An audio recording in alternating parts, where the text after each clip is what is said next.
So guys, I've been covering politics for a long, long time, since about 2012 full-time. And I can safely say that when it comes to domestic politics, I've never seen anything like this in this country. This is so far above and beyond what anybody thought would ever be possible in this country. And I'm not trying to be hyperbolic, but the most straightforward takeaway here is civil liberties are no longer a thing. The Constitution no longer applies. The First Amendment has already been shredded 13 ways to Sunday, and the deportations are becoming absolutely monstrous based on zero evidence whatsoever. So let me walk you through all of this, because this should be a real wake-up call to anybody who might be on the fence, assuming there's anybody left on the fence. So let's start with this one here.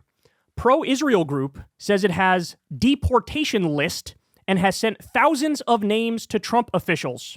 The group is an extremist group, by the way. This Batar group. It is among far-right groups supporting Trump's effort to deport students involved in pro-Palestine protests. So let's understand exactly what's happening here. Pro-Israel groups are sending the Trump administration lists of students who protested genocide. That's what this is. If you were out there in the streets saying, hey, Israel, stop slaughtering innocent men, women, and children. Stop doing a total blockade where you don't allow in food, fuel, water, and electricity to over 2 million people. Stop shooting children in the face. Stop having amputations with no anesthesia whatsoever because Israel's blocking the anesthesia. Stop having torture happen at your concentration camps. If you were out there in the streets protesting Israel, protesting the U.S. arming and funding Israel, protesting your college or university having some sort of financial deal and taking Israeli money, if you were out there, you are now a target. It doesn't matter that you didn't commit a crime. It doesn't matter that you were standing up for human rights and morality and justice and international law. They look at you and they say, we don't like you. You are questioning the United States national security interests. Therefore, you're done. We're going to deport you. Now, this is where a reasonable person might say, well, hold on. There's rules. There's due process. There's habeas corpus. There's a process that you have to go through. Ha! They've already ripped that up. That bitch is gone, dog. That bitch is gone. And even when the courts step in and they're like, yeah, you can't do that. Sorry, slapping it down. They go, make us.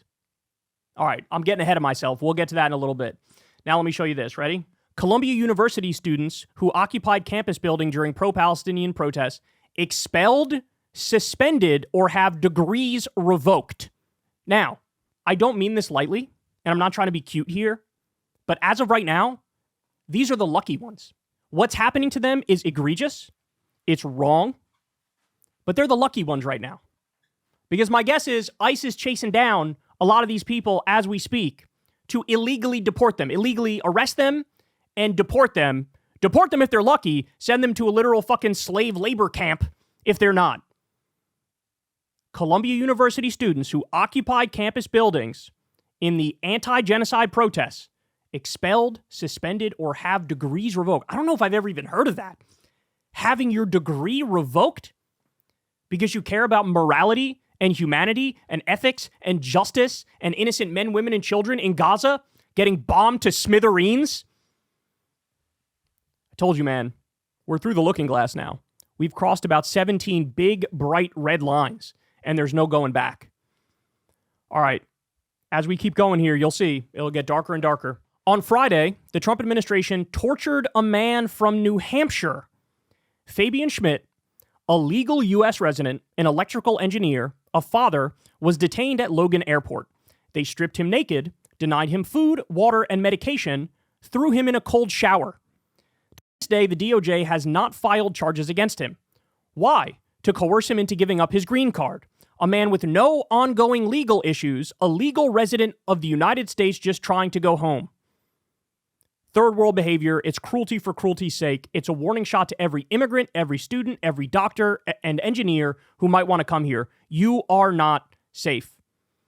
I don't know if he included this in here, but they also did stripped him naked, denied him food, water, and medication, threw him in a cold shower, And I believe they also did sleep deprivation. So a legal permanent resident of the United States of America was tortured. This is the gentleman right here. This guy was tortured. A 10-year-old girl who's a U.S. citizen recovering from brain cancer was deported with her parents and can't continue her treatment. The swelling on her brain is not fully gone, causing difficulties with speech and mobility. 10-year-old girl who's a U.S. citizen recovering from brain cancer was deported with her parents. They blurred out her face here, but this is the girl. Are you getting it yet? Are you waking up yet? Trump's DHS just deported a surgeon from Brown University Medical School who is here legally on an H-1B visa that doesn't expire until 2027 and has committed no crimes. Trained in the U.S. at Ohio State, University of Washington, and Yale as a transplant surgeon, one of the most difficult surgical fields in all of medicine. She is a highly trained doctor on kidney transplants, which cannot be easily replaced.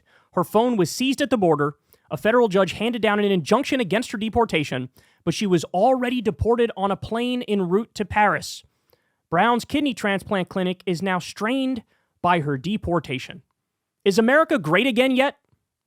Does it feel like America is great again yet? Look at this one. ICE relentlessly pursued this Fulbright scholar and forced her to flee the country because she had liked some pro-Palestine posts and signed onto a letter calling for Palestinian liberation. Even the most basic expressions of support for Palestinian human rights or critique of Israel can make you a target for destruction by the Trump regime. Fulbright scholar liked some tweets that were pro-Palestine, and they brought the hammer down on her. Now, the reaction from a lot of people to this is understandable. People say, hold on, what's going on here? ICE is now torturing random green card holders for no reason? It's not for no reason. It's precisely what you'd expect from this particular policy. Trump officials have issued quotas to ICE officers to ramp up arrests. The administration wants to increase the number of arrests from a few hundred per day to at least 1,200 to 1,500, increasing the chances of non-criminals that will be detained. Ladies and gentlemen, that's the point. We've gone over the numbers. We've gone over the statistics. There simply just aren't that many undocumented immigrant violent criminals in this country. There aren't even that many undocumented immigrant criminals in this country. Never mind the violent part. When you look at the data from the Libertarian Cato Institute, very clearly they say both documented immigrants and undocumented immigrants are way less likely to be criminals than Americans born in this country, native-born American citizens. And so you're going to hit a brick wall relatively quickly because within like a couple days, all of the actual criminals are gonzo. And by the way, even under Democratic administrations, they deport violent, criminal, undocumented immigrants. That's not like some newfangled Trump thing, which is, oh, he has this brilliant idea. No, that's policy for both parties. You blow through those people in a day or two, and then what are you going to do for the rest of the year? What are you going to do for 4 years straight? You're going to torture German green card holders. You're going to deport a surgeon. You're going to deport a 10-year-old girl who was recovering from cancer. You're going to deport people who like pro-Palestine protests. That's what you're going to end up doing. But it gets worse. Donald Trump has illegally invoked the Alien Enemies Act of 1798, a wartime authority to detain and deport Venezuelan immigrants he deems to be members of the criminal gang Tren de Aragua. The last time this was invoked, guys, it was World War II, and it was to justify Japanese internment of Americans, a stain on this country. A stain on this country. That's when it was last invoked, to illegally put Japanese Americans in internment camps. Now he's doing it to go after Venezuelan immigrant gang members. Well, I'm going to let you go ahead and take a guess if you think they're actually getting gang members. The Alien Enemies Act of 1798. Now, by the way, any court worth a shit is going to say what? Well, in order to invoke the Alien Enemies Act of 1798, a wartime authority, obviously there would have to be like war officially declared with Venezuela. And that would have to be something that went through Congress. You get the approval of Congress for war with Venezuela. Nobody claimed we were at war with Venezuela. Nobody tried to get anything through Congress. He's just declaring, I don't know, yeah, wartime authority. Let's deport more people. So you're not going to be surprised to learn that a judge immediately slapped it down. It took one look at it and said, no, you can't do this. And in fact, the judge went as far as to say, I don't care if the planes are in the air. Turn those bitches around right this second and bring these people back here. And what was the response from the Trump administration? They went, tee-hee-hee. Actually, the planes are over international waters now, so we don't think your decision carries any weight and has any merit to it. Sorry, the planes are gone. Where are they sending these people to? Some of them are being sent to Honduras. Others are being sent to El Salvador, to the famous Supermax prison where they basically use the prisoners as slaves. The Nayib Bukele super prison that Trump made an illegal deal with him to say we're going to send even some American citizens there. Again, the courts already looked at that and said, you can't do it. He doesn't give a fuck. He sent them there anyway. They're going to be used as slave labor. Ladies and gentlemen, we have no idea who these people are. Zero idea. There's been no due process, no habeas corpus. There's not even a fucking registry of these people. The person's lawyer, one of the people's lawyers, was like, I went to go see them. They didn't let me see them. I mean, this is like failing 101 type shit. This is basic due process type shit. But they don't care. And they're acting like they have total power and complete immunity because right now they fucking do. Because nobody's making them fucking stop. Even when the courts say and do the right thing, which to their credit, almost all of them have been doing that every step of the way, Trump's response is Andrew Jackson's response. You made your decision, go ahead and enforce it. Oh, that's right, you can. You don't have an army. Well, I do. So I'm doing what I want to do. Barely even trying to put flimsy legal justifications over it, like, oh yeah, the plane was already over international waters, so as if it wasn't over international waters and if it was still at the U.S. airport, as if they would have been like, oh, sorry, the court's gotta, go ahead, we're going to release you now. Guys, what we're witnessing is pure fascism.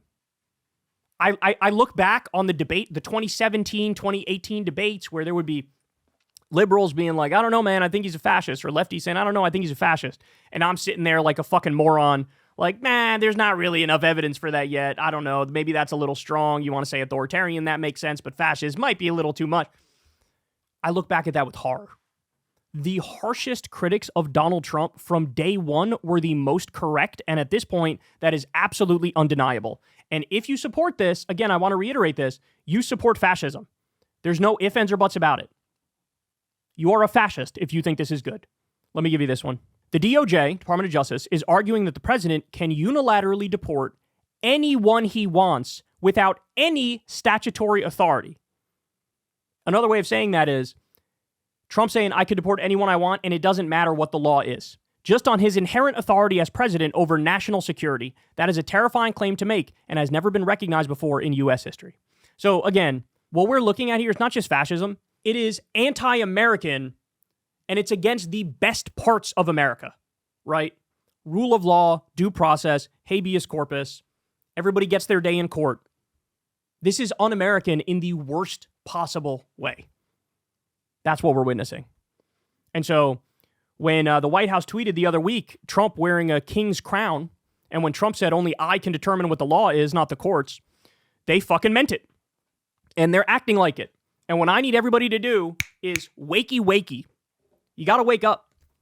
The Democratic politicians need to wake up. The Democratic voters need to wake up. Any Republicans of good faith need to wake up. Any centrists need to wake up. We need bodies in the streets. We need basically mega drastic action. I think we should do a fucking general strike at this point. He's gone full fascist. This is full fascist. If they can snatch the people that they've already snatched, they can snatch anybody. I mean, when you're talking about taking green card holders, legal permanent residents, and snatching them up with no due process and doing whatever you want with them, that's literally a fucking pube hair's length away from doing it to an American citizen. What's to stop them from doing it to an American citizen? They do it to an American citizen, the court turns around and says, you can't do that, and they go, LOL, that's a good one, we do what the fuck we want. And then what? You have American citizens somewhere in a fucking prison in El Salvador with no due process, no recourse, can't get a trial, can't get a hearing, can't get saved, right? This is what we're looking at. I'm telling you, it's been about 2 months, right? This is already worse than anybody could have ever imagined in their imagination. Like, it's already so far above and beyond what should be possible, and everybody needs to wake up to that reality and act accordingly. Hey, y'all, do me a favor and like and subscribe. It helps out big time in the algorithm. Click the bell as well for notifications when videos drop, and watch that video on screen right now. You know you want to.